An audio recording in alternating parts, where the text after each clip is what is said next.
Hey guys, Cassie here. Welcome back to my channel. And today we're going to be talking about the awesome male tropes you can hope to find in my new book, Broken Together. So recently I was hanging out on the NaNoWriMo forums and somebody posted a thread about what tropes you want to see more of related to male characters in fiction. And so I thought it would be fun to go through all of those tropes and see which ones I have represented in my book and then tell you guys about it, because obviously you people out there who love books want to see more of these tropes, and I have provided some of them, so I thought I would let you know which ones you will get to see if you decide to read my book. So without further ado, let's get into the tropes. Number one is men manning up to their responsibilities. This was a trope I saw that someone wanted to see more of, and that is definitely represented well in my book. The whole book is really about Jacob manning up to his mistakes that he's made in the past and dealing with those things instead of running away from them or pretending that they didn't happen. Yeah, I mean, that's really like the entire book is all about that. He's dealing with the consequences of his actions, and it's portrayed not as a bad thing that these negative consequences are happening. Like, we're supposed to feel some compassion for him, of course, because when someone is going through a hard time and they're really trying to be a better person, you feel bad for them a little bit, even if the reason they're going through a hard time is because of something they did.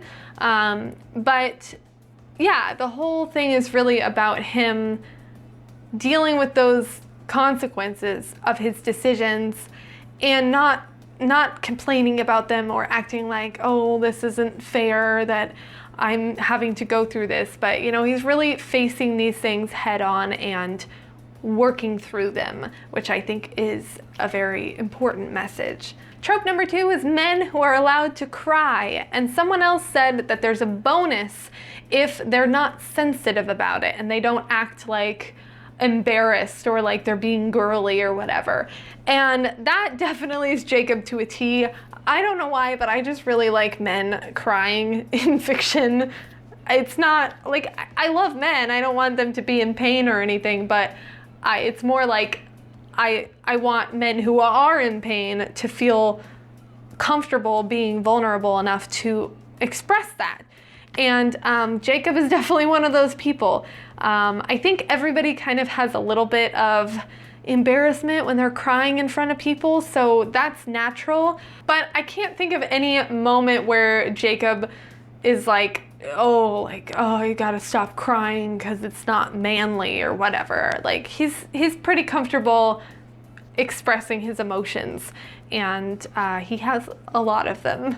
So that's just Jacob. I love him so much. Trope number three is men who are either virgins or sexually / romantically inexperienced, but still like cool and masculine. Again, this definitely describes Jacob. Jacob is very romantically inexperienced because of just his past, the way he grew up. He was dealing with a whole hell of a lot in his high school years. He also suffered some sexual abuse, which left him, along with his other mental illnesses, caused some haphophobia, which is the fear of touch.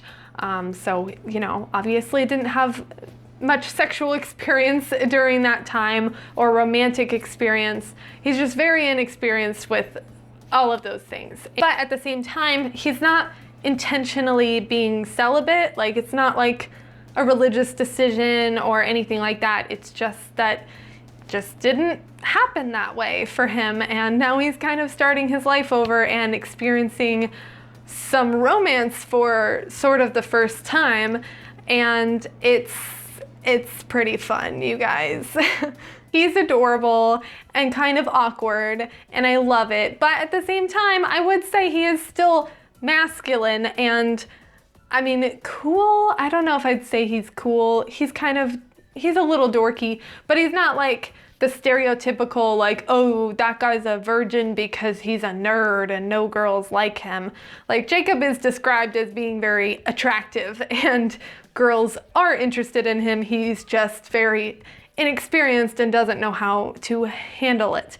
So yeah, that's super fun. I also really love that trope, hence the reason I wrote it, because it's fun to write and it's fun to read, and I hope you guys have just as much fun as I did with it. The next trope I saw is restrained, reserved. The next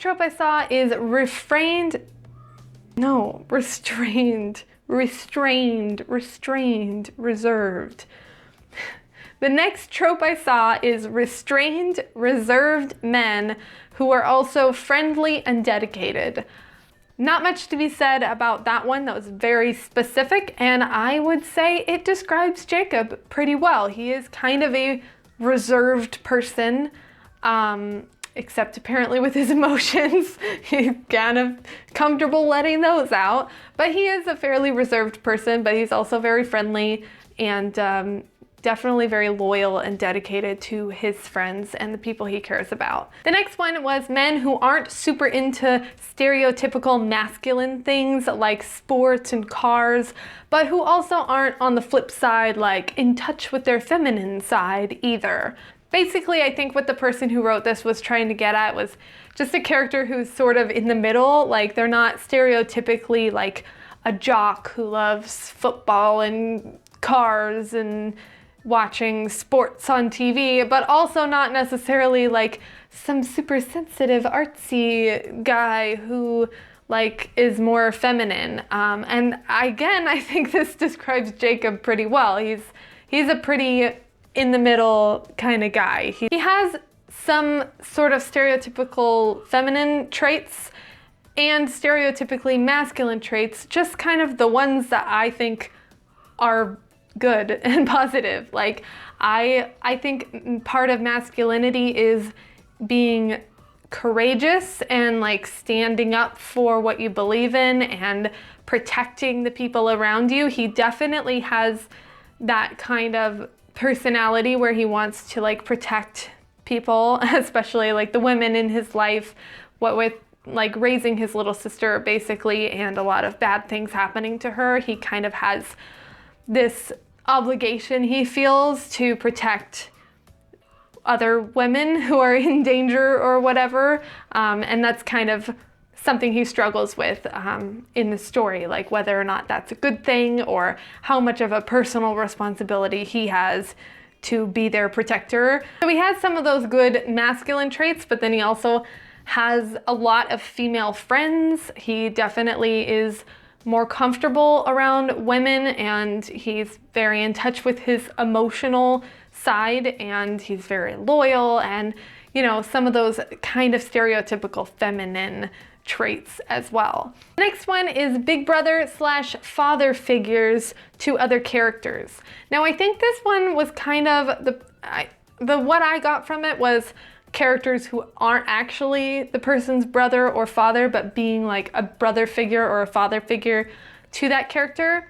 So part of this doesn't exactly fit, but Jacob is a father figure for his little sister in his life, for sure. So technically he is her big brother, but he's not actually her father, and he definitely takes on that role, being that their father is a really bad man who's abusive, and their mother isn't in the picture.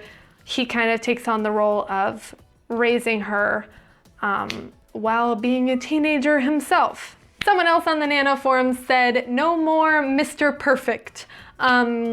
Yeah, you're definitely not gonna get Mr. Perfect from Jacob, that is for sure. Hence the title, Broken Together, because he is broken. He is definitely very far from perfect, a lot of flaws, and that's one of my favorite kinds of characters to read, because I am also very tired of the like sexy guy who just never does anything wrong, and he's confident with women but also like super sweet and sensitive and just like every stereotypical thing women like about men in one person. that's just, I mean, some men out there might be like that, but it's really kind of rare. So I like to read about realistic characters, and preferably, if it's gonna be unrealistic, I'd honestly rather a character be more flawed than usual than more perfect than usual, if that makes sense. The next trope I have on the list is men who are secure in their masculinity and don't feel the need to prove it all the time. I think I kind of already explained this pretty well. That's definitely Jacob. I mean,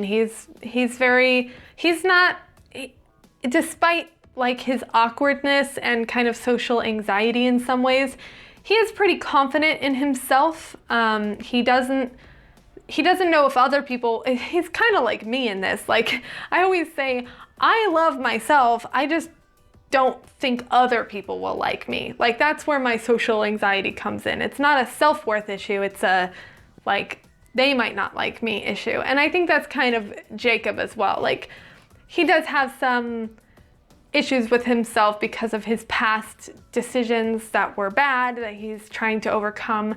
He's still working out how to forgive himself for those things, and without like dismissing the responsibility and acting like those things didn't happen and that he's not responsible for them. But he is pretty confident in who he is. He's definitely confident, I would say, in his masculinity. And he doesn't feel the need to like be super manly all the time to prove that he's masculine. He just is who he is, and that's it.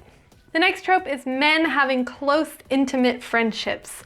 Boy, oh boy, is this a trope that I really want to see more of as well. I think it is severely lacking in all forms of fiction. Men having intimate friendships with anybody, whether it's another man or a woman, doesn't matter. I want to see more of that. And we definitely get a lot of that here.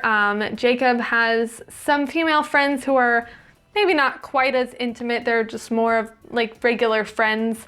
But then his best friend, Jenna, he is much more intimate with and shares a lot with her. He's very vulnerable with her. And he also has some friends that he met in the mental institution that he was incarcerated in for a time, and he has some intimate conversations with them. He also has a couple different therapists, so that relationship obviously like necessitates a good amount of intimacy, as well as his relationship with his parole officer, which there isn't really as much intimacy there, but there is an implication that Jacob wants more intimacy there, and it's not really his doing that relationship isn't as intimate as it could be. Okay, so this one I have to read off the paper because it's kind of a long quote and I want to make sure I get it right. So this person said they want to see more of mentally ill men who have to balance getting the help and support they need with whatever their definition of independence is, and being challenged to be the hero of their story. That just like sounds like you're writing this about Jacob, honestly. Like, that's pretty much what this whole book is about, is Jacob struggling with getting the help and support he needs for not just his past, but also his mental illnesses, and like the trauma he's gone through, while also learning how to be independent for kind of the first time in his life, even though he's a bit older and should have had that experience sooner. He hasn't yet, because of, you know, circumstances in his growing up. So yeah, I mean, you'll definitely see a lot of that in this book. And I think that's also an important thing to represent, because I think it's an added stigma and an added struggle for men who are struggling with mental illness. I think our society definitely like kind of caters to the emotional struggles of women, in the sense that for a woman, don't get me wrong, it's hard for anybody, even women, to like address mental illness and to come out and say I have a mental illness. Like that's uncomfortable for anybody. But I do think that our society accepts women a little more in that. And just in general, women aren't really expected to be strong and put together all the time in the same way that men are. So I think there is kind of an added struggle for a man struggling with mental illness to admit that weakness, because men are raised to think of weakness as like more of a bad thing, I think, than most women. And of course, I'm generalizing all over the place right now. Obviously, not everyone has the same experience, but in general, I think men tend to be taught that weakness is bad, whereas women are taught that weakness makes you like unique and beautiful, and like everyone has their problems, and you know, it's okay to be vulnerable and emotional, and men are kind of more often taught that they need to just work through that on their own. And so if you can't and you have to go get help from a therapist, then there's a level of like feeling emasculated in that I think is extra complicated for a man. So I definitely wanted to touch on that a little bit in the book. I hope I did a good job of it. Obviously, I'm not a man, so we'll see what y'all think, I guess. And the last trope on the list is men who try their best to be sweet, nice guys. And I, again, just agree with this so much. I love men in books who are just sweet and nice and good. You know, it just makes me think of like Clark Kent on Smallville. Like, he's just the epitome of like just such a sweet, nice guy. And it's just, I just love that. And I definitely wanted to portray that in my book as well. So that's, again, Jacob. He's a very sweet guy. He, you know, like I said, he's always been more comfortable with women because he is a little more in touch with his emotions and things like that.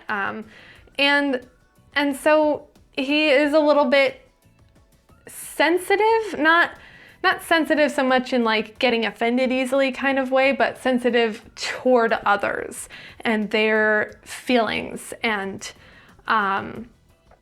just wants to be a good guy. That's what the whole book is about, is him wanting to do the right thing and be a good person. And yeah, that's it.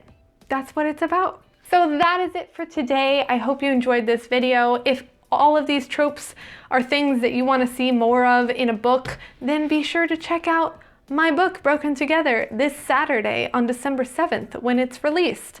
You can actually pre-order the book right now if you'd like, but only for the ebook portion. So if you want to get a paperback, you'll have to wait until Saturday to order.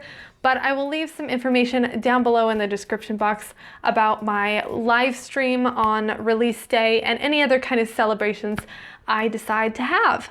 So if you enjoyed this video and you want to know more about my book, stay tuned tomorrow, where we will be talking about all of the female-related tropes present in Broken Together. Today we talked about the male tropes, tomorrow we're going to talk about the female tropes, and then the next day we'll talk about my favorite thing, the romance tropes. So if you want to hear about all of that, make sure to subscribe to the channel and click the little bell so you will be alerted as soon as I upload. And that's it. I'll see you guys next time and have a great day. Bye.